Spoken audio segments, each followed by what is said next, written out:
이 많은 보석 중에 몇 개쯤 없어져도 모르겠지? 박정우 전무가 여회장의 서랍에서 목걸이를 꺼내 주머니에 넣습니다. 그 여자는 곧 사라질 거야. 우리 둘이서 모든 걸 차지하자. 출장에서 못 돌아오게 할 방법도 있어. 정우의 차가운 목소리가 거실에 울렸습니다. 세상에 이럴 수가. 화면 속 믿었던 남편이 내연녀와 손을 잡고 웃고 있었습니다. 안녕하세요. 오늘도 저희 채널을 찾아주셔서 감사합니다. 구독과 좋아요는 무료이니 부담 없이 눌러주세요. 채널 운영에 큰 힘이 됩니다. 오늘 이야기의 주인공은 여성 회장입니다. 도대체 이들에게 무슨 일이 생겼을까요? 그리고 진실은 과연 무엇일까요? 현재 어느 지역에서 시청하고 계신지 댓글로 남겨주세요. 전국 각지의 시청자분들과 소통하고 싶습니다. 그럼 지금부터 시작하겠습니다. 이 많은 보석 중에 몇 개쯤 없어져도 모르겠지. 박정우 전무가 중얼거리며 여회장의 서랍에서 목걸이를 꺼내 주머니에 넣습니다. 그 순간 뒤에서 살며시 발자국 소리가 들렸습니다. 딱딱한 마룻바닥을 밟는 슬리퍼 소리였습니다. 가사도우미 이정아가 조심스럽게 들어와 청소기를 밀고 있었습니다. 오래된 진공 청소기가 내는 웅웅거리는 소음이 방 안을 가득 채웠습니다. 먼지 냄새와 함께 오래된 집 특유의 퀴퀴한 냄새가 코끝을 스쳤습니다. 정우의 얼굴이 순간 굳었습니다. 목덜미에 차가운 땀방울이 맺혔습니다. 손에 든 목걸이가 갑자기 납덩이처럼 무겁게 느껴졌습니다. 하지만 이정아는 아무 일도 없었다는 듯 창틀의 먼지를 닦으며 시선을 피했습니다. 15년간 입이 무겁고 성실하다는 평판으로 이 강남의 고급 저택을 지켜온 그녀였습니다. 아, 정우님. 일찍 오셨네요. 정화의 목소리는 평상시와 다름없이 차분했습니다. 하지만 그녀의 손은 미묘하게 떨리고 있었습니다. 걸레를 쥔 손마디가 하얗게 변해 있었습니다. 정우는 마음속에 불안이 일었습니다. 손바닥에 식은 땀이 촉촉하게 베어들었습니다. 혹시 봤나? 아니면 그냥 못 본 척한 건가? 아, 정화 씨. 수고 많으세요. 정우는 애써 태어난 척하며 방을 나섰습니다. 복도를 걸으면서도 뒤에서 정화의 시선이 느껴지는 것 같았습니다. 그의 등에는 차가운 땀이 흘러내렸습니다. 그날 밤 8시 정우는 아내에게 슬쩍 말을 꺼냈습니다. 거실의 오래된 원목 탁자 위에는 서연이 좋아하는 둥글레차가 김을 내뿜고 있었습니다. 은은한 차 향기가 코끝을 스쳤습니다. 벽에 걸린 옛날 전화기가 고요한 저녁 시간을 더욱 깊게 만들어 주었습니다. 여보, 이상해. 요즘 정화가 좀 수상해. 집안 물건이 하나둘씩 사라져. 정우의 목소리에는 계산된 걱정이 배어 있었습니다. 그는 찻잔을 들어 한 모금 마시며 서연의 반응을 살폈습니다. 김서연 여회장은 찻잔을 내려놓으며 고개를 저었습니다. 도자기가 받침에 닿는 가벼운 소리가 났습니다. 그 사람이요? 15년 동안 한 번도 문제 없었던 사람이에요. 시장 골목에서 힘들게 자란 사람인데 그런 일을 할 리가 없어요. 서연의 목소리에는 확신이 담겨 있었습니다. 하지만 정우는 포기하지 않았습니다. 여보, 사람 마음이라는 게 어떻게 변할지 모르잖아. 요즘 세상이 얼마나 각박한데. 아무리 15년을 함께 했어도 돈 앞에서는 누구든 변할 수 있어. 정우는 서연의 손을 잡으며 말했습니다. 게다가 정화 씨 아들이 대학 등록금 때문에 고생한다고 하던데. 사람이 절박해지면 어떤 일도 할 수 있는 거야. 서연의 얼굴에 의욕의 그림자가 스쳤습니다. 확실히 최근 정화가 돈 이야기를 자주 했던 것이 떠올랐습니다. 하지만 다음 날 아침 7시 서연이 어머니 유품이 들어있던 서랍을 열어보자 눈을 크게 떴습니다. 다이아 반지와 진주 목걸이가 보이지 않았습니다. 서랍 안에서 나는 오래된 나무 냄새가 더욱 진하게 느껴졌습니다. 어머, 이게 어떻게 된 일이지? 서연의 손끝이 차갑게 식어갔습니다. 마룻바닥에 떨어진 아침 햇살도 오늘따라 서늘하게 느껴졌습니다. 그녀는 옛날 시어머니가 쓰시던 오동나무 서랍장을 한 번 더 뒤져봤습니다. 서랍을 열 때마다 나는 삐걱거리는 소리가 유독 크게 들렸습니다. 정말 정화 씨가? 서연은 자신도 모르게 중얼거렸습니다. 입안이 바짝 말라서 목소리도 거칠어졌습니다. 가슴이 두근거리기 시작했습니다. 15년 전 첫 만남이 선명하게 떠올랐습니다. 남편 정우가 데려온 정화는 50대 초반의 차분한 여인이었습니다. 남대문 시장 근처 좁은 골목에서 나고 자란 그녀는 정직하고 성실했습니다. 매일 새벽 5시면 일어나 집안을 정리하고 저녁 8시가 되면 조용히 퇴근하는 사람이었습니다. 명절이면 고향에서 가져온 손수 담근 김치를 나눠주고 서연이 몸살로 누워있을 때는 끓여온 미역국을 갖다 주던 사람이었습니다. 그 구수한 미역국 맛이 지금도 혀끝에 남아 있습니다. 따뜻한 국물을 떠먹을 때마다 느꼈던 그 정성스러운 마음이 모두 거짓이었단 말인가요? 아니야, 정화 씨가 그럴 리 없어. 서연은 고개를 저며 중얼거렸습니다. 하지만 현실은 냉혹했습니다. 보석들이 실제로 사라진 것은 엄연한 사실이었으니까요. 서연은 방 안을 이리저리 뒤져봤습니다. 화장대 서랍, 옷장 깊숙한 곳, 심지어 침대 밑까지 샅샅이 뒤져봤지만 소용없었습니다. 먼지만 잔뜩 묻은 손만 남았을 뿐입니다. 혹시 제가 어디 두고 잊었나? 서연은 애써 다른 가능성을 찾아봤습니다. 하지만 어머니 유품은 늘 같은 곳에 보관해왔던 터라 다른 곳에 둘 리가 없었습니다. 그날 저녁 8시 30분, 정우는 평소보다 더 다정하게 굴었습니다. 서연의 어깨를 주물러주며 부드럽게 말했습니다. 여보, 힘들지? 내가 없으면 당신도 없잖아. 우리 둘이 힘을 합쳐서 이 문제를 해결해보자.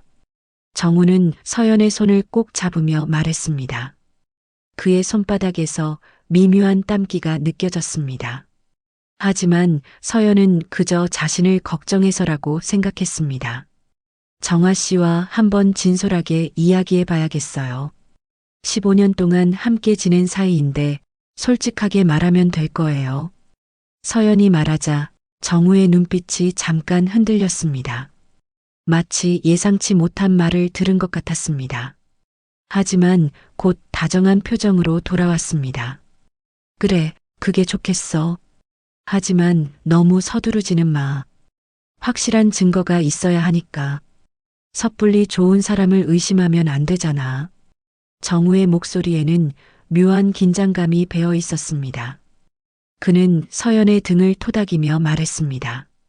요즘 보험 사기도 많고 재개발 때문에 돈이 급한 사람들도 많아. 혹시 모르니까 조심해야 해. 밤 11시가 넘어서 서연은 침대에 누워서도 잠이 오지 않았습니다. 창밖에서 들려오는 가을바람 소리가 유독 쓸쓸하게 느껴졌습니다. 옆에서 잠든 정우의 숨소리도 평소와 달리 거칠어 보였습니다. 그녀는 천장을 바라보며 생각했습니다. 정말 정화 씨가 그런 일을? 아니면? 하지만 그 아니면이라는 생각은 너무 무서워서 더 이상 떠올리고 싶지 않았습니다.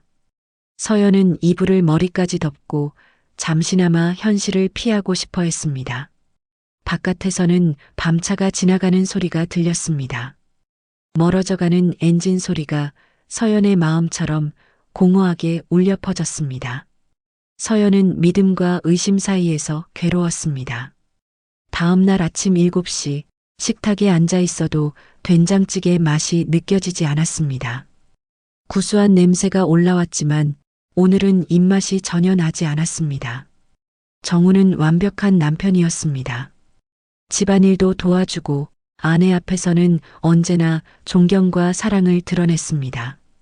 여보, 내가 없으면 당신도 없잖아.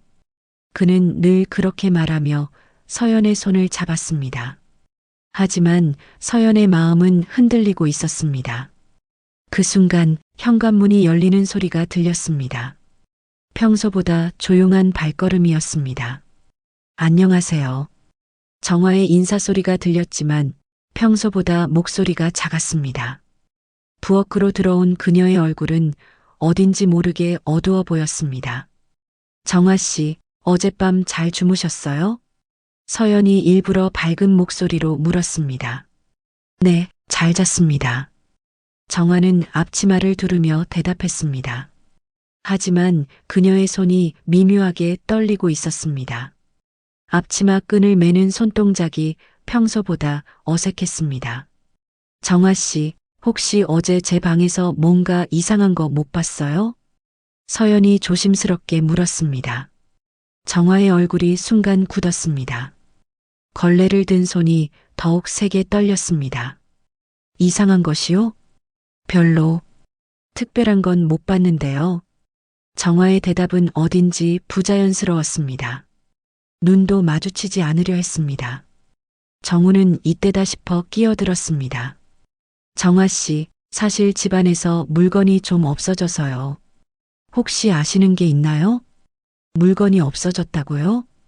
정화의 목소리가 한 옥타브 높아졌습니다. 그녀의 얼굴에 당황스러운 표정이 스쳤습니다. 네, 보석 몇 개가 사라졌어요. 어제까지 분명히 있었는데. 서연이 말하자 정화는 급하게 고개를 저었습니다. 저는 정말 모릅니다. 청소할 때도 서랍은 건드리지 않았어요. 사모님 물건은 절대 만지지 않거든요. 정화의 목소리에는 간절함이 배어 있었습니다. 하지만 그 간절함이 오히려 의심스러워 보였습니다. 그렇죠. 정화 씨가 그럴 리 없죠. 정우가 의미심장하게 말했습니다. 하지만 그의 눈빛은 차갑게 식어 있었습니다. 점심때가 되자 서연은 정화에게 말했습니다. 정화 씨, 내일은 오후에 출근하세요. 오전엔 제가 좀 정리할 게 있어요. 서연의 말에 정화는 의아한 표정을 지었습니다. 하지만 더 묻지는 않았습니다. 네, 알겠습니다. 정화는 이유도 묻지 않고 전화를 끊었습니다. 그날 저녁 정우가 회사 일로 늦는다는 전화를 걸어왔습니다. 여보, 오늘 접대가 있어서 늦을 것 같아. 먼저 주무셔. 서연에게는 절호의 기회였습니다. 그녀는 마음속으로 결심했습니다. 이제 더는 속지 않겠어. 밤 9시 서연은 혼자 인터넷을 검색했습니다. CCTV 설치 업체라고 타이핑했습니다. 여러 업체가 나왔지만 그녀는 가장 신뢰할 만한 곳을 골랐습니다. 내일 오전 10시에 와주세요. 가능한 한 작고 눈에 띄지 않는 걸로요. 아무도 모르게 설치해야 해요. 전화 너머 업체 직원의 목소리에는 경험이 묻어났습니다. 비밀 설치 맞죠? 저희가 전문이니까 걱정 마세요. 다음 날 오전 9시 정우가 출장을 떠난 사이 서연은 안절부절 못했습니다. 손목 시계를 자꾸 들여다보며 시간을 확인했습니다. 9시 50분 CCTV 설치 기사들이 조용히 도착했습니다. 베테랑 기사의 손길은 능숙했습니다. 어디에 설치하시길 원하세요? 거실 천장 모서리에 하나, 복도에 하나, 그리고 안방 입구에 하나 더요. 정말 보이지 않게 해주세요. 서연의 목소리에는 간절함이 담겨 있었습니다. 걱정 마세요. 이 정도 크기면 전혀 눈에 띄지 않습니다. 화질도 선명하고요. 기사는 자신있게 대답하며 작업을 시작했습니다. 드릴 소리가 집안에 울려 퍼졌지만 두꺼운 벽 때문에 밖으로는 거의 들리지 않았습니다. 혹시 남편이나 가사도우미가 알 수 있을까요? 서연이 불안하게 물었습니다. 절대 모를 겁니다. 천장 몰딩 사이에 숨겨서 설치하거든요. 일부러 찾지 않는 한 발견할 수 없어요. 기사의 설명에 서연은 안도했습니다.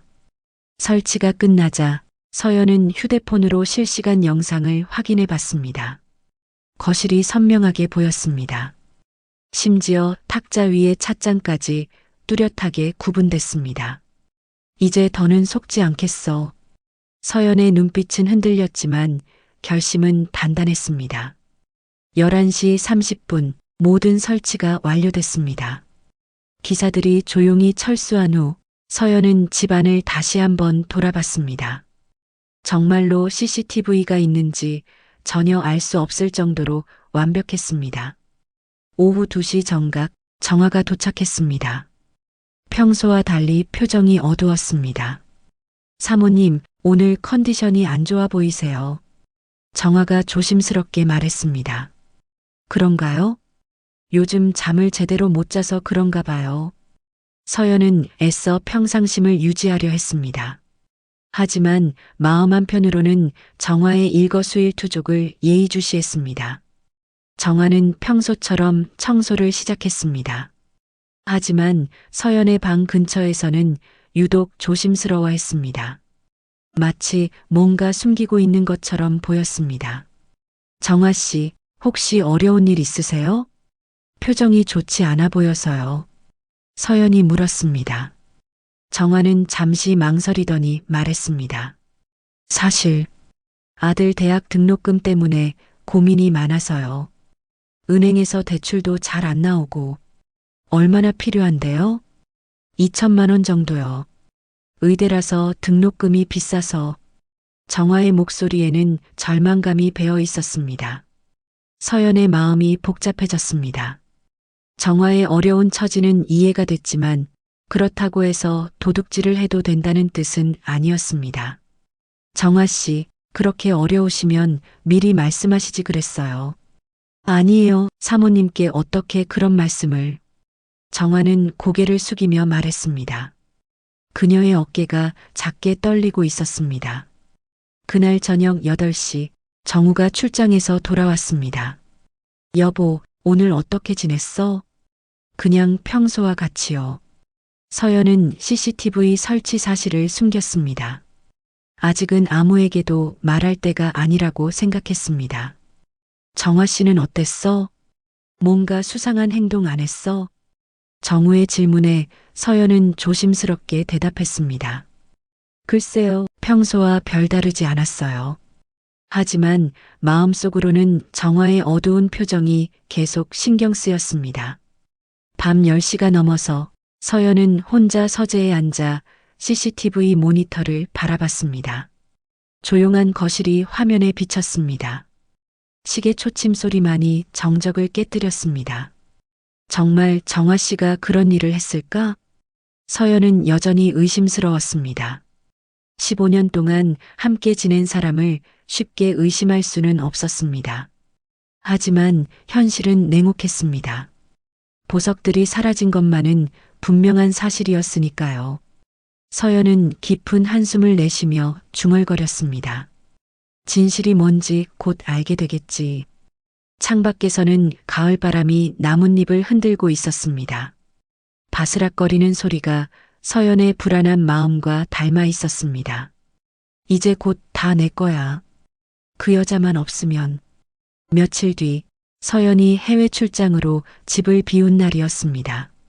정우는 사업 파트너를 데려온다며 한 여인을 집으로 불러들였습니다. 그녀의 이름은 한지은. 20대 후반의 젊고 화려한 여자였습니다. 빨간 원피스에 하이힐을 신고 나타난 그녀는 마치 이 집의 주인이라도 되는 양당당하게 걸어 들어왔습니다. 하지만 그녀의 눈빛 속에는 감춰지지 않는 탐욕이 번뜩였습니다. 거실 소파에 앉은 두 사람의 대화는 소름 끼쳤습니다. 오후 3시 늦은 점심을 먹으며 나눈 이야기였습니다. 정말 잘 됐네. 그 여자가 해외 출장 가서. 지은이 다리를 꼬며 말했습니다. 그녀의 목소리에는 아기가 가득했습니다. 아직 끝난 게 아니야. 조심해야 해. 정우가 주변을 둘러보며 조심스럽게 말했습니다. 뭘 조심해? 이미 그 가사도우미한테 누명을 씌웠잖아. 이제 서서히 재산을 넘겨받으면 되는 거 아니야? 지은의 말에 정우는 씁쓸한 표정을 지었습니다. 그게 그렇게 쉬운 일이 아니야. 서연이가 생각보다 까다로워. 15년 동안 정화를 믿어왔거든. 그럼 어떻게 할 건데? 계속 이렇게 숨어 지낼 순 없잖아. 지은이 짜증스럽게 말했습니다. 그녀는 정우의 팔을 붙잡으며 애교를 부렸습니다. 걱정 마. 내가 다 계획이 있어. 정우는 지은의 머리를 쓰다듬으며 말했습니다. 그 여자는 곧 사라질 거야. 우리 둘이서 모든 걸 차지하자. 정말? 어떻게? 지은의 눈이 반짝였습니다. 출장에서 못 돌아오게 할 방법도 있어. 정우의 차가운 목소리가 거실에 울렸습니다.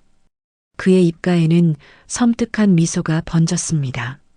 지은은 웃으며 목에 걸린 목걸이를 흔들었습니다. 바로 서연의 어머니 유품이었던 진주 목걸이였습니다.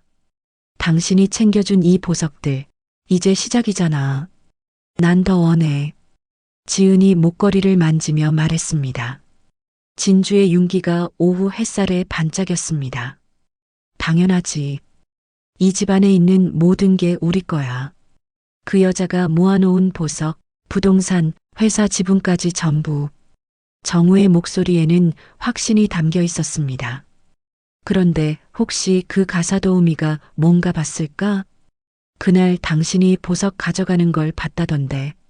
지은이 걱정스럽게 물었습니다. 설마. 정화는 이미 도둑으로 찍혔어. 설령 뭔가 봤다 해도 누가 믿겠어? 15년 동안 믿어온 사람보다 나를 의심하겠어? 정우는 자신만만하게 말했습니다. 역시 당신이 최고야. 지은이 정우의 뺨에 키스하며 말했습니다.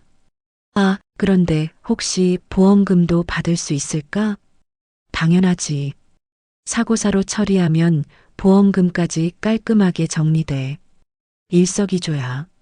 정우의 말에 지은은 박수를 쳤습니다. 정말 완벽한 계획이네. 그럼 언제 실행할 거야? 서연이가 돌아오기 전에. 아마 3일 후쯤 될 것 같아. 정우가 달력을 보며 말했습니다. 모든 대화는 거실 천장에 숨겨진 CCTV에 선명히 녹화되고 있었습니다. 서연이 몰래 설치한 초소형 카메라가 두 사람의 모든 움직임을 포착하고 있었습니다. 오후 4시, 지은은 부엌으로 가서 냉장고를 뒤져봤습니다.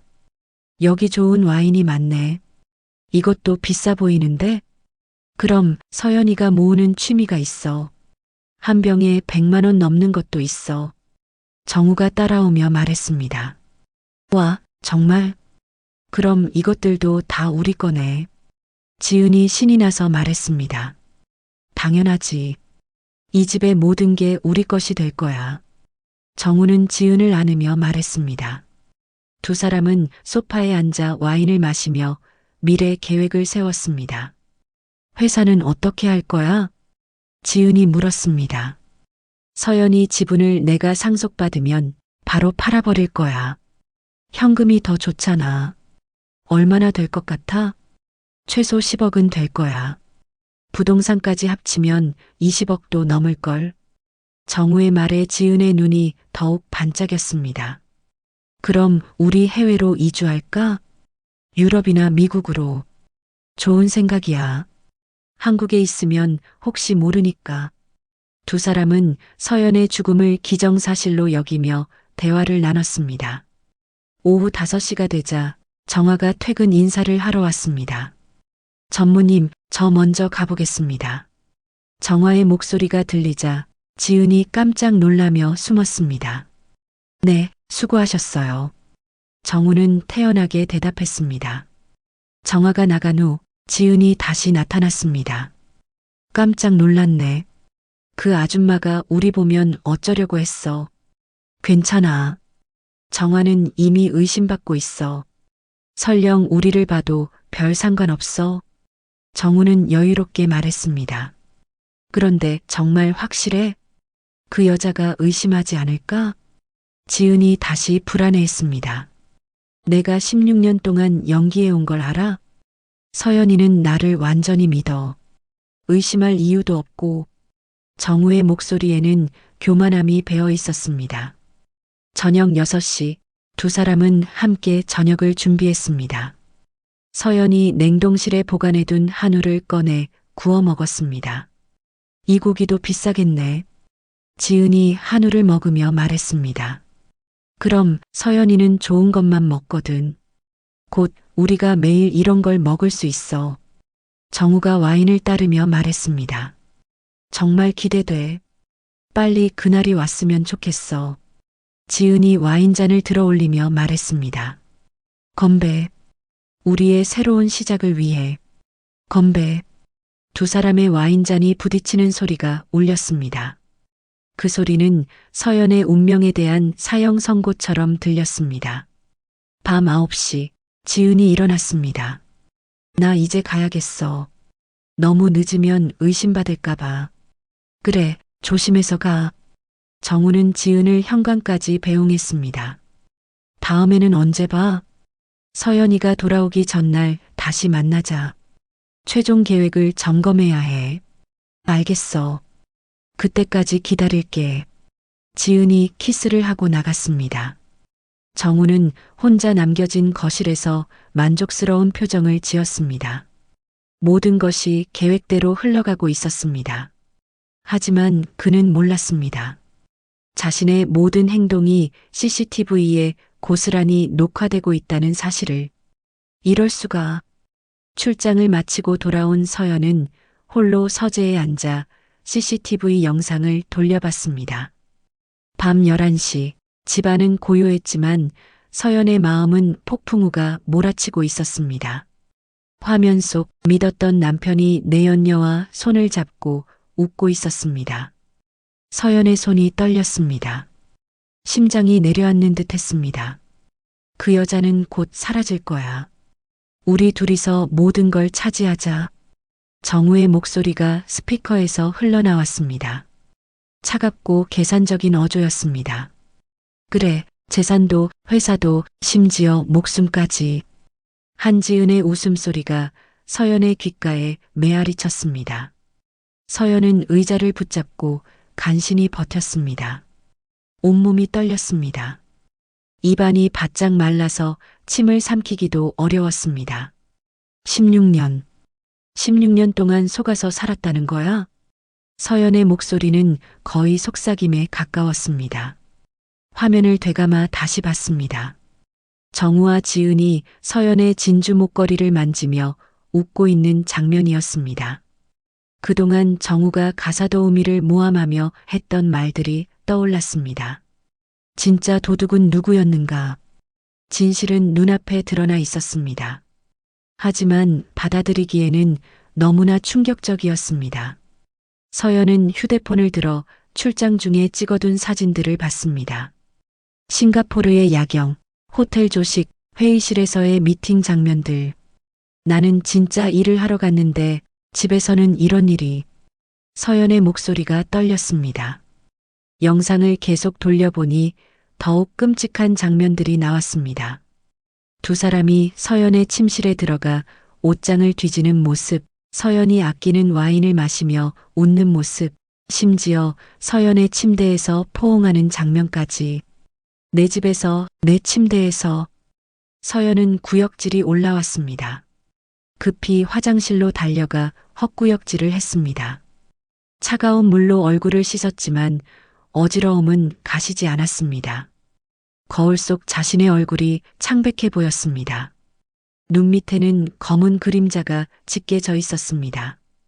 이틀간의 출장 피로보다 이 충격이 더 컸습니다. 서재로 돌아와 영상을 다시 봤습니다. 이번에는 소리를 더 크게 틀었습니다. 출장에서 못 돌아오게 할 방법도 있어. 정우의 목소리가 방 안에 울려 퍼졌습니다. 어떻게? 지은의 목소리도 선명하게 들렸습니다. 사고사로 처리하면 보험금까지 깔끔하게 정리돼.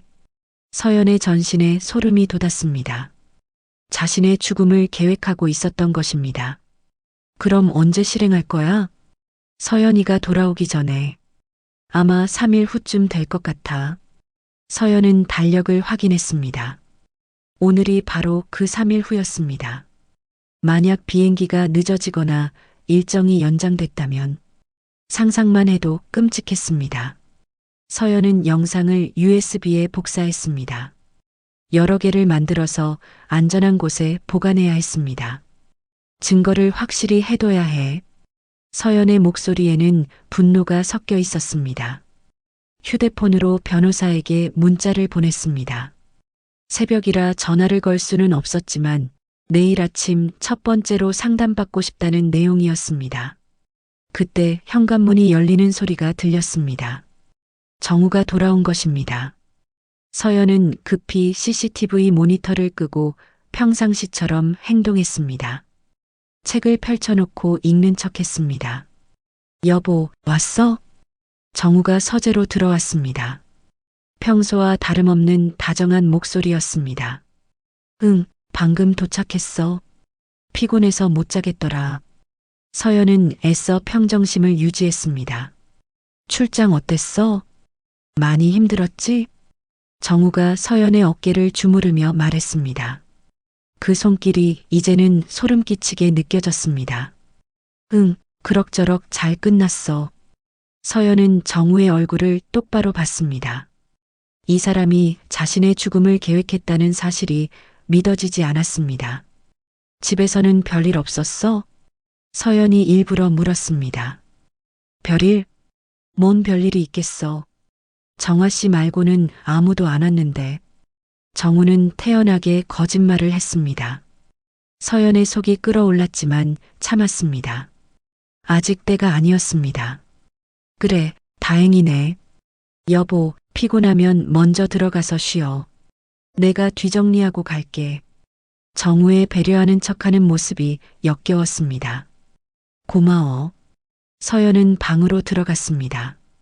침대에 누웠지만 잠이 올 리 없었습니다.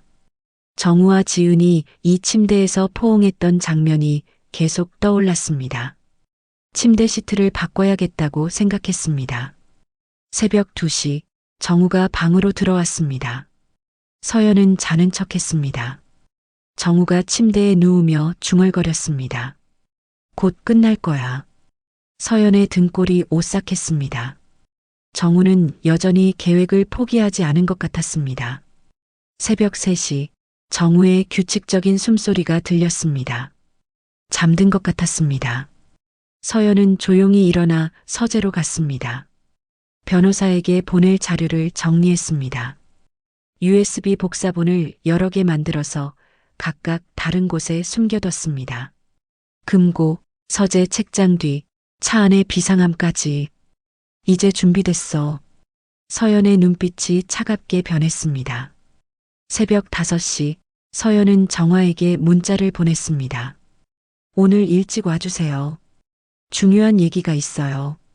정화는 금방 답장을 보냈습니다. 네, 7시에 가겠습니다. 서연은 정화에게 진실을 말해야 했습니다.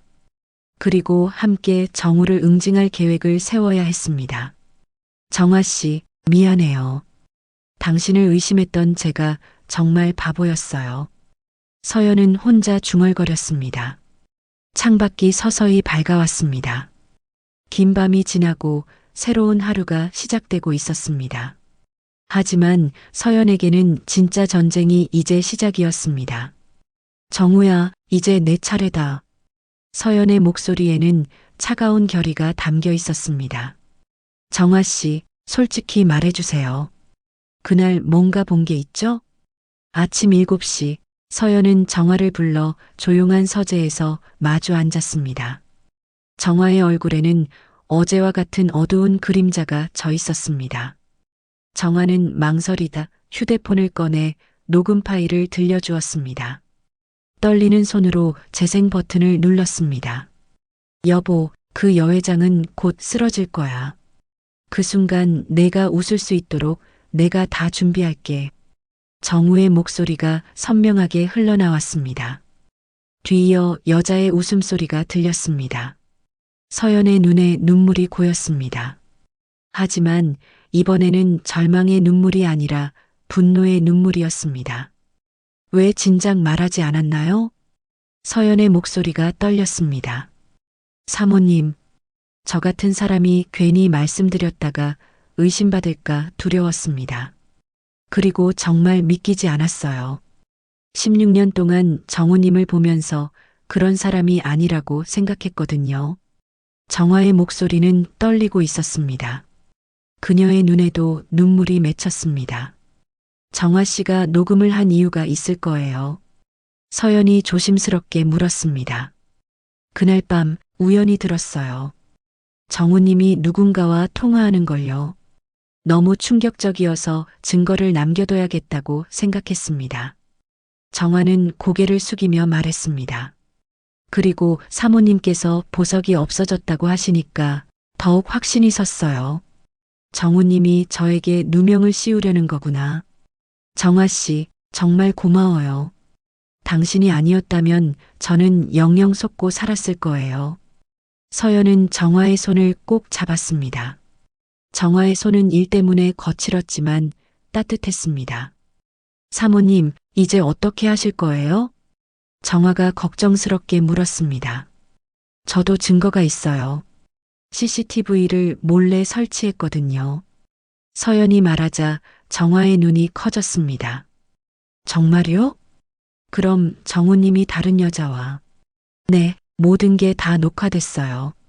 살인 계획까지요. 서연의 목소리에는 차가운 분노가 담겨 있었습니다. 정화는 손으로 입을 막았습니다. 세상에, 정말 그런 일까지. 정화 씨, 이제 진실을 함께 밝혀야겠어요. 하지만 조심해야 해요. 정우가 알면 위험할 수 있거든요. 서연의 말에 정화는 고개를 끄덕였습니다. 저도 도와드릴게요. 사모님, 15년 동안 받은 은혜를 갚아야죠. 그때 복도에서 발자국 소리가 들렸습니다. 정우가 일어난 것 같았습니다. 정화 씨, 지금처럼 평상시와 똑같이 행동해 주세요. 아무것도 모르는 척 해야 해요. 서연이 속삭이듯 말했습니다. 네, 알겠습니다. 정화는 급히 자리에서 일어났습니다. 여보, 일찍 일어났네? 정우가 서재로 들어왔습니다. 머리가 헝클어진 채로 나타났습니다. 응, 정화 씨와 집안일 얘기를 좀 했어. 서연은 태연하게 대답했습니다. 무슨 얘기? 정우의 눈빛이 순간 날카로워졌습니다. 청소 일정이랑 장보기 얘기요. 별거 아니에요. 정화가 얼른 대답했습니다. 그래, 그럼 나는 씻고 올게. 정우는 의심스러운 눈빛으로 두 사람을 번갈아 봤지만 나갔습니다. 정우가 나간 후 서연은 정화에게 귓속말했습니다. 오늘 오후에 변호사를 만날 거예요. 정화 씨도 함께 가주실 수 있나요? 네, 물론이죠. 정화가 끄덕였습니다. 오전 10시 서연은 변호사 사무실에 전화를 걸었습니다. 이재훈 변호사님, 김서연입니다. 오늘 오후에 급히 상담받고 싶은데 가능할까요? 네, 물론입니다. 오후 2시는 어떠세요? 좋습니다. 그리고 녹음 파일과 영상 자료를 가져갈 예정이에요. 알겠습니다. 준비해 두겠습니다. 전화를 끊은 후 서연은 USB를 확인했습니다.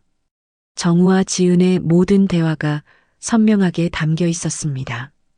정화는 부엌에서 점심 준비를 하고 있었습니다. 평소처럼 된장찌개를 끓이고 있었지만 손놀림이 어딘지 어색했습니다.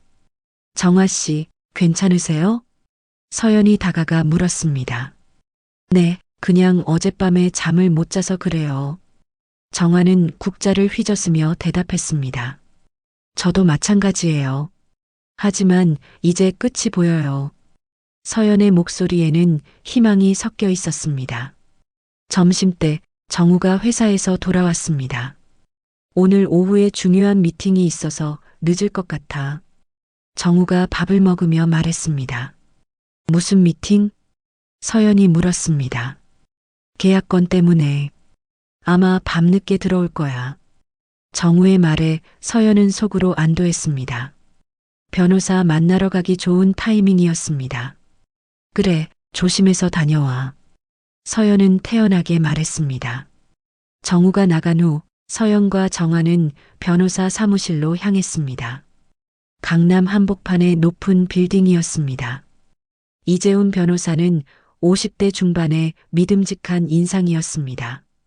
형사 전문 변호사로 유명한 사람이었습니다. 자료를 먼저 확인해 보겠습니다. 변호사는 USB를 컴퓨터에 연결했습니다. 화면에 정우와 지은의 모습이 나타났습니다. 출장에서 못 돌아오게 할 방법도 있어. 정우의 목소리가 사무실에 울렸습니다. 변호사의 표정이 굳어졌습니다. 이건 명백한 살인 모의죄입니다. 그리고 절도, 사기 등 여러 죄목이 적용될 수 있어요. 처벌이 가능할까요? 서연이 간절하게 물었습니다. 충분합니다. 이 정도 증거면 유죄 판결을 받을 수 있어요. 특히 CCTV 영상은 결정적 증거가 됩니다. 변호사의 말에 서연은 안도했습니다. 그런데 조심하셔야 합니다. 상대방이 위험한 계획을 세우고 있으니까요. 변호사가 걱정스럽게 말했습니다. 어떻게 해야 할까요? 경찰에 신고하는 게 가장 안전합니다. 내일 오전에 함께 경찰서에 가시죠. 네, 알겠습니다. 서연은 고개를 끄덕였습니다. 오후 5시 집으로 돌아온 서연과 정아는 평상시처럼 행동했습니다. 하지만 두 사람의 마음속에는 내일에 대한 기대감이 부풀어 있었습니다. 사모님, 정말 다 끝나는 건가요? 정아가 조심스럽게 물었습니다. 네, 이제 정말 끝이에요. 정아 씨도 더 이상 억울하게 의심받지 않아도 돼요. 서연의 목소리에는 확신이 담겨 있었습니다. 저녁 9시 정우에게서 문자가 왔습니다. 미팅이 길어져서 내일 아침에 들어갈게. 서연은 씁쓸하게 웃었습니다. 아마 지은과 함께 있을 것이 분명했습니다.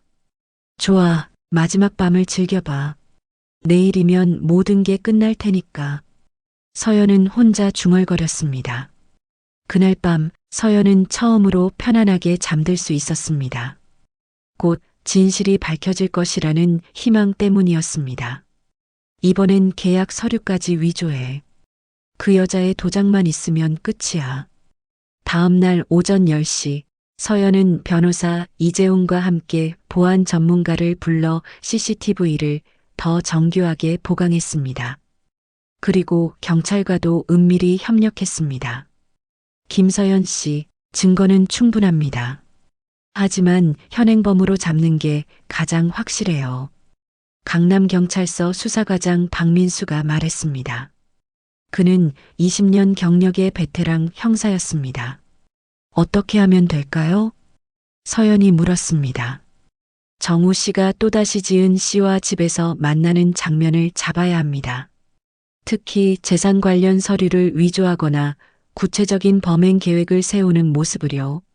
박 과장의 설명에 서연은 고개를 끄덕였습니다. 그런데 어떻게 그들을 집으로 유인하죠? 그건 서연 씨가 직접 해야 합니다. 출장을 간다고 하시면 될 것 같은데요. 변호사가 제안했습니다. 알겠어요. 오늘 정우에게 갑작스런 출장이 생겼다고 말해볼게요. 서연의 목소리에는 결의가 담겨 있었습니다. 오후 2시 서연은 정우에게 전화를 걸었습니다. 여보, 갑자기 부산 출장이 생겼어. 내일 아침 일찍 가야 할 것 같아. 부산? 갑자기 왜? 정우의 목소리에 의외라는 감정이 섞여 있었습니다. 계약건 때문에. 상대방이 급하게 만나자고 해서. 서연은 미리 준비한 대본대로 말했습니다. 언제 돌아와? 이틀 정도 걸릴 것 같아. 미안해. 아니야, 일이 중요하지. 조심해서 다녀와. 정우의 목소리에는 기쁨이 숨어 있었습니다. 전화를 끊은 후 서연은 정화에게 상황을 설명했습니다. 정화 씨, 내일은 오시지 마세요. 위험할 수 있어요. 아니에요, 사모님. 저도 숨어서 지켜보고 싶어요. 혹시 모르니까요. 정화의 말에 서연은 망설였습니다. 너무 위험해요. 괜찮아요. 경찰분들도 오시잖아요. 저는 뒷문 쪽에 숨어 있을게요. 정화의 고집에 서연은 결국 허락했습니다. 다음 날 오전 9시 서연은 큰 가방을 들고 집을 나섰습니다. 정우가 회사 가는 모습을 확인한 후였습니다. 하지만 실제로는 근처 모텔에 숨어 있었습니다. 경찰들과 함께 대기하며 상황을 지켜봤습니다. 오후 1시 정우에게서 문자가 왔습니다. 여보, 잘 도착했어? 오늘 일찍 퇴근할게. 서연은 부산에 있는 척하며 답장을 보냈습니다. 네, 잘 도착했어요. 회사 일 열심히 하세요. 오후 3시 정우가 집에 돌아왔습니다. 평소보다 훨씬 이른 시간이었습니다. CCTV 모니터를 통해 지켜보니 정우는 집안을 한 바퀴 돌며 확인했습니다. 정말 서연이 없는지 체크하는 모습이었습니다. 오후 3시 30분 한지은이 나타났습니다. 이번에는 더욱 화려하게 차려입고 왔습니다. 검은색 원피스에 하이힐, 목에는 서연의 진주 목걸이를 걸고 있었습니다. 자기야, 정말 갔어? 지은이 정우를 안으며 물었습니다. 응, 부산 출장 갔어. 이틀은 안 돌아올 거야. 정우가 지은의 허리를 감싸며 대답했습니다. 두 사람은 거실 소파에 앉아 새로운 계획을 짰습니다. 이번엔 계약 서류까지 위조해. 그 여자의 도장만 있으면 끝이야. 정우가 서류 뭉치를 꺼내며 말했습니다. 걱정 마. 난 이미 연습했어. 지은은 종이에 서연의 서명을 흉내내며 웃었습니다. 놀랍도록 비슷했습니다. 와, 정말 똑같네. 어떻게 이렇게 잘해? 예전에 미술 전공했거든. 서체 따라 쓰기는 전문이야. 지은이 자랑스럽게 말했습니다. 그럼 회사 지분양도 계약서도 만들 수 있겠네? 물론이지. 서연이 도장만 있으면 뭐든지 가능해. 지은의 말에 정우는 만족스러운 표정을 지었습니다. 도장은 내가 찾아놨어. 침실 화장대 서랍에 있어. 정우가 일어나며 말했습니다. 모든 장면이 CCTV에 선명하게 녹화되고 있었습니다. 모텔에서 지켜보던 경찰들도 긴장했습니다. 이 정도면 충분한 증거 아닌가요? 서연이 박 과장에게 물었습니다. 조금 더 기다려 봅시다. 더 결정적인 증거가 나올 수 있어요. 박 과장이 차분하게 대답했습니다. 오후 4시 정우와 지은은 침실로 들어갔습니다. 서연의 화장대를 뒤져서 도장을 찾아냈습니다. 이제 이 도장으로 모든 서류에 날인하면 돼. 정우가 도장을 들어올리며 말했습니다. 정말 완벽한 계획이야. 그 여자가 죽으면 자동으로 유산이 상속되고 위조 서류로 회사까지 넘겨받는 거지? 지은이 확인하며 물었습니다. 맞아. 보험금까지 합치면 30억은 될 거야. 정우의 말에 지은의 눈이 반짝였습니다. 그럼 정말 언제 실행할 거야? 내일 밤. 서연이가 부산에서 돌아오는 길에 사고를 당하게 할 거야. 정우의 차가운 목소리가 마이크에 선명하게 잡혔습니다. 어떻게? 브레이크를 조작해놨어. 고속도로에서 사고가 나면 생존 확률은 거의 없어. 정우의 말에 서연은 온몸이 떨렸습니다. 정말로 자신을 죽이려 했던 것입니다. 와, 정말 치밀하네. 역시 내가 선택한 남자야. 지은이 정우에게 키스하며 말했습니다. 오후 5시 경찰은 법적 증거로도 완벽하다며 고개를 끄덕였습니다. 이제 충분합니다. 현행범으로 체포하죠.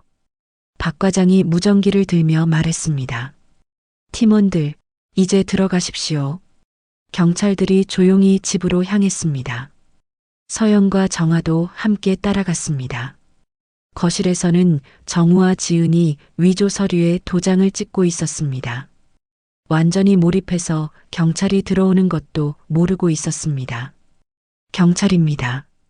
움직이지 마세요. 갑작스러운 외침에 정우와 지은은 깜짝 놀라 돌아봤습니다. 이게 뭐예요? 정우가 당황하며 물었습니다. 박정우 씨, 한지은 씨, 사기, 절도, 살인모의 혐의로 체포합니다.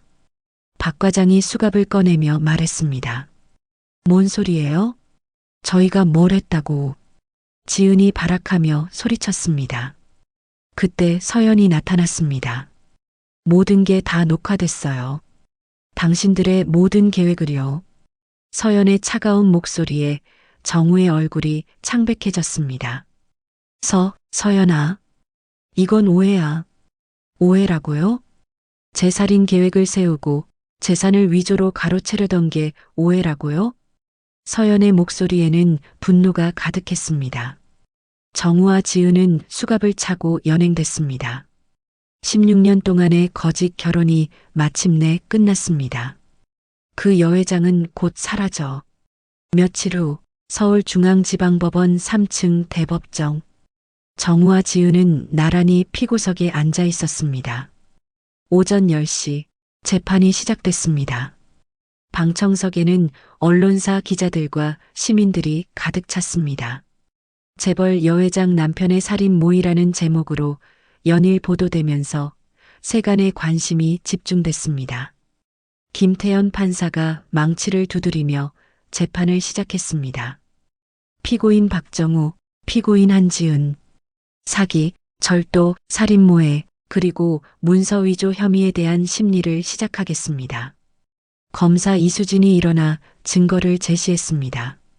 재판장님, 먼저 핵심 증거인 CCTV 영상을 상영하겠습니다. 법정 스크린에 영상이 재생되자 방청석이 술렁였습니다. 정우와 지은이 거실 소파에 앉아 대화하는 장면이었습니다. 그 여자는 곧 사라질 거야. 우리 둘이서 모든 걸 차지하자. 정우의 목소리가 법정에 울려 퍼졌습니다. 보석이 다 내 거야. 지은의 웃음소리가 뒤따랐습니다. 방청석에서 한숨소리가 들렸습니다. 몇몇 사람들은 고개를 절레절레 흔들었습니다. 출장에서 못 돌아오게 할 방법도 있어. 정우의 차가운 음성이 계속 흘러나왔습니다. 어떻게? 브레이크를 조작해놨어. 고속도로에서 사고가 나면 생존 확률은 거의 없어. 이 부분에서 방청석이 다시 술렁였습니다. 너무나 구체적이고 치밀한 살인 계획이었습니다. 정우와 지은의 얼굴이 창백해졌습니다. 변호사들이 급히 머리를 맞대고 대화했지만 소용없었습니다. 다음으로 음성 녹음 파일을 들어보겠습니다. 검사가 정화가 녹음한 파일을 재생했습니다. 여보, 그 여회장은 곧 쓰러질 거야. 그 순간 내가 웃을 수 있도록 내가 다 준비할게. 정우의 목소리가 더욱 선명하게 들렸습니다. 통화 상대는 지은이었습니다. 정말? 언제? 곧이야. 모든 준비는 끝났어. 좋아, 기다릴게. 대화가 끝나자 법정은 정적에 휩싸였습니다. 판사도 심각한 표정을 지었습니다. 검사는 계속해서 증거를 제시했습니다. 이것은 피고인들이 위조한 재산 양도 계약서입니다.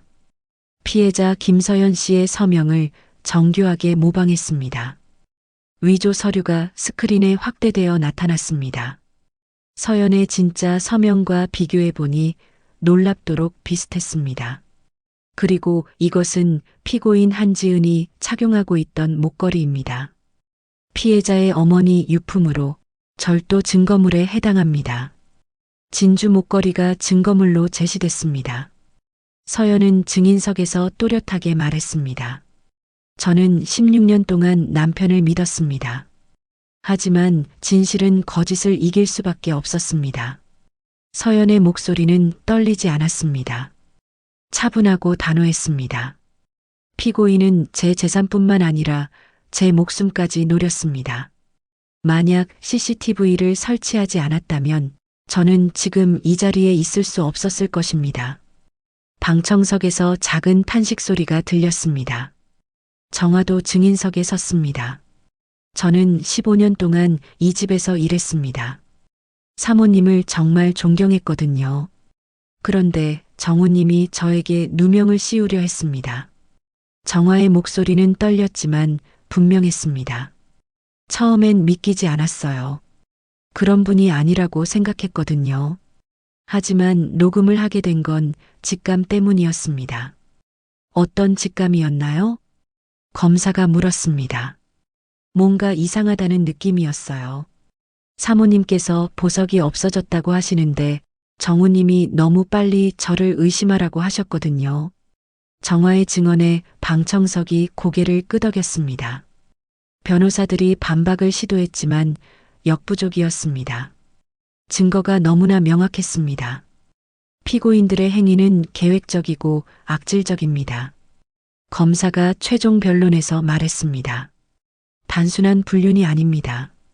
피해자를 살해하고 재산을 가로채려 한 중대 범죄입니다.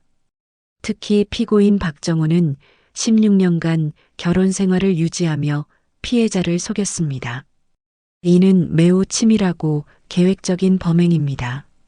검사의 목소리에는 분노가 담겨 있었습니다. 피고인 한지은 또한 적극적으로 범행에 가담했습니다. 서명 위조, 절도, 살인 모해 등 모든 과정에 참여했습니다. 오후 3시 판사가 최종 판결을 선고했습니다. 피고인 박정우, 피고인 한지은. 판사의 목소리가 법정에 울렸습니다. 사기, 절도, 살인 모해, 문서 위조 혐의가 모두 유죄로 인정됩니다. 방청석이 숨을 죽였습니다. 피고인 박정우는 징역 15년을 선고합니다. 정우의 얼굴이 하얗게 변했습니다. 피고인 한지은은 징역 10년을 선고합니다. 지은이 주저앉으며 울음을 터뜨렸습니다. 또한 피해자에게 손해배상금으로 각각 10억 원씩 지급하라고 명령합니다. 판사의 망치 소리가 법정에 울렸습니다. 방청석에서 박수가 터져 나왔습니다. 정의가 승리한 순간이었습니다. 정우와 지은이 수갑을 차고 끌려나가자 서연은 깊은 한숨을 내쉬었습니다. 사모님, 정말 수고 많으셨어요. 정화가 서연의 손을 잡으며 말했습니다. 정화 씨가 없었다면 불가능했을 거예요. 정말 고마워요.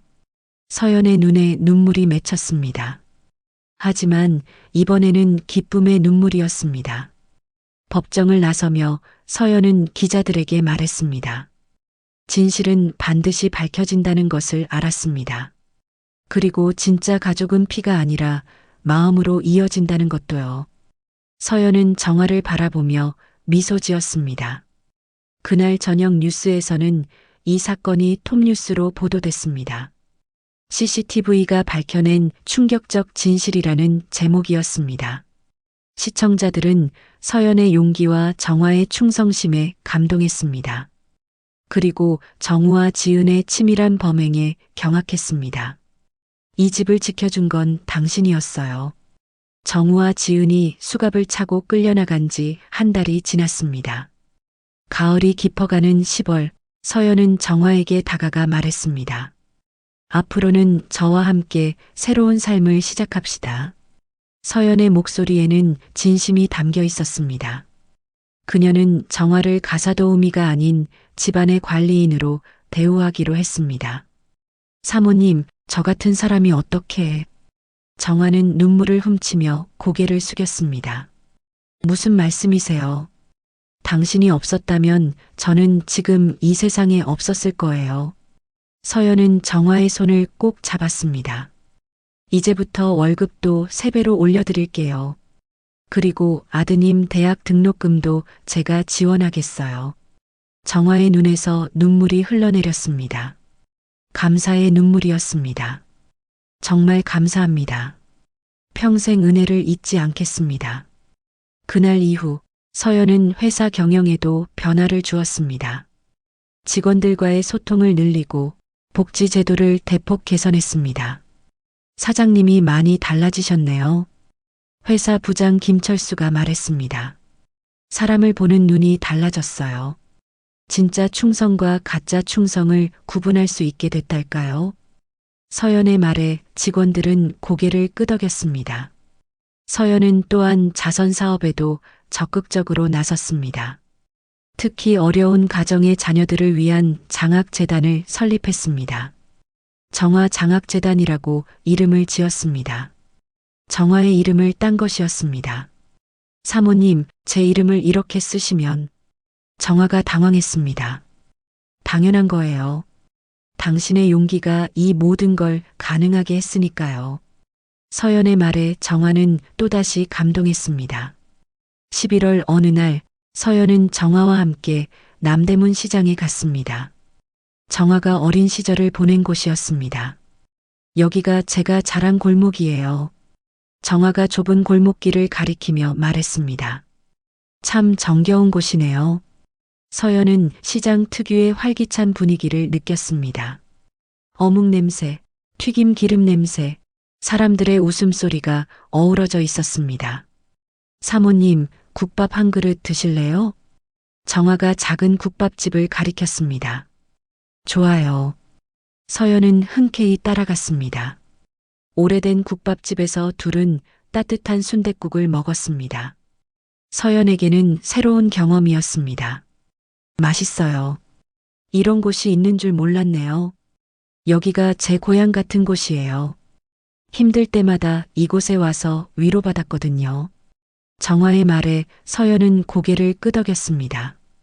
국밥을 먹으며 두 사람은 지난 일들을 돌이켜봤습니다. 정말 악몽 같았어요.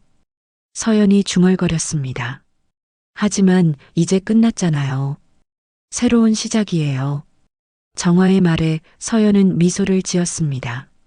12월 첫눈이 내리던 날이었습니다. 서연은 정화와 함께 정원을 거닐었습니다. 올해도 참 많은 일이 있었네요. 서연이 하얀 눈송이를 바라보며 말했습니다. 하지만 좋은 결말이었어요. 정화가 대답했습니다. 그런데 말이에요, 정화 씨. 사람을 믿는다는 게 뭘까요? 서연의 질문에 정화는 잠시 생각했습니다. 어려운 질문이네요. 하지만 저는 마음으로 느끼는 것 같아요. 말이 아니라 행동으로 보여주는 거요. 정화의 대답에 서연은 깊이 공감했습니다.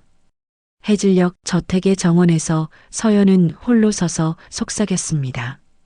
사랑을 믿었지만 그 믿음은 배신으로 돌아왔다. 하지만 진실을 마주했기에 다시 살아갈 수 있다. 붉은 노을이 하늘을 물들이고 있었습니다. 멀리서 아이들의 웃음소리가 들려왔습니다. 겨울방학을 맞은 아이들이 눈싸움을 하는 소리였습니다.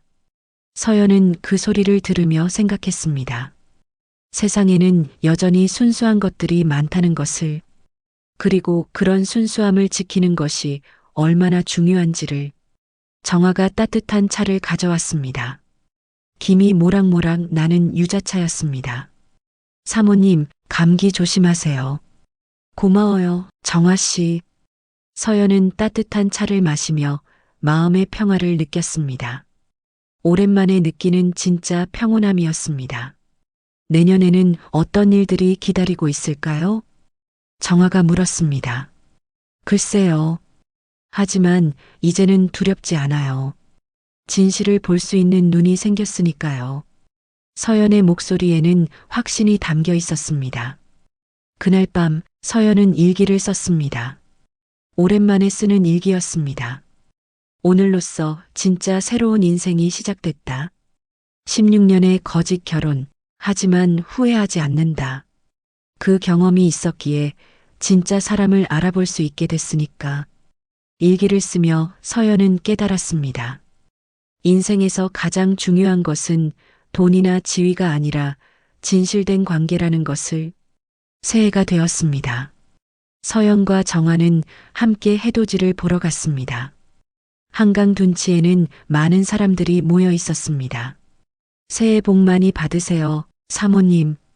정화 씨도 새해 복 많이 받아요. 두 사람은 서로를 바라보며 미소 지었습니다. 태양이 떠오르며 새로운 한 해가 시작됐습니다. 서연의 얼굴에는 희망이 가득했습니다. 서연의 이야기는 끝났지만 각자의 이야기는 이제 시작입니다. 오늘 이야기는 여기서 마무리됩니다. 16년 동안의 거짓 결혼. 하지만 결국 진실이 승리했습니다. 구독과 좋아요는 무료입니다. 채널 성장에 도움이 되니 꼭 눌러주세요. 오늘 서연의 이야기를 보시면서 여러분의 생각은 어떠셨나요? 혹시 비슷한 경험이 있으시거나 느낀 점이 있다면 댓글로 나눠주세요. 여러분의 소중한 의견을 기다리겠습니다. 다음에도 더 좋은 이야기로 찾아뵙겠습니다. 감사합니다.